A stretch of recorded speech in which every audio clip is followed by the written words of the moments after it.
Glassing with Grizzly. It gets me every time. Today, we're giving Paste Flux a second go round because I did not enjoy it the first time. But after getting a lot of feedback, mostly helpful, I'm feeling much better about it. And if you want to see how I approach filling in gaps with solder to the point you'd never know they were there, stick around till the end. So what have we learned from that feedback when working with Paste Flux? Apparently, we don't need a trimmed down brush.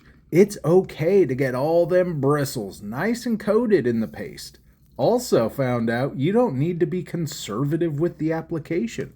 Will it smoke more if we put more on it though? Maybe, but we'll find that out.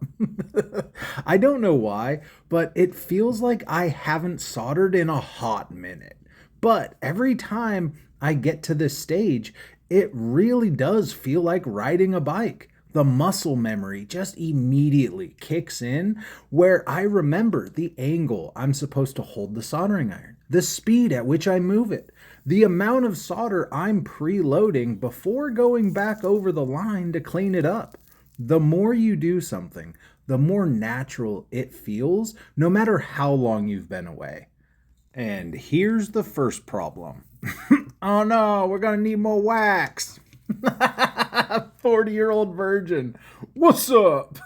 But seriously, if you get a random line that the solder isn't flowing right, it just gets all wonky and acts like the solder is pooling up on you, just apply more flux. It immediately solves the problem. How do I fill in gaps? One blob at a time. And not all at once. The thing with solder is it's really hot, but only for a short while. And the more you have molten at the same time, the more surface area that's really hot touching the glass, which is bad news bears.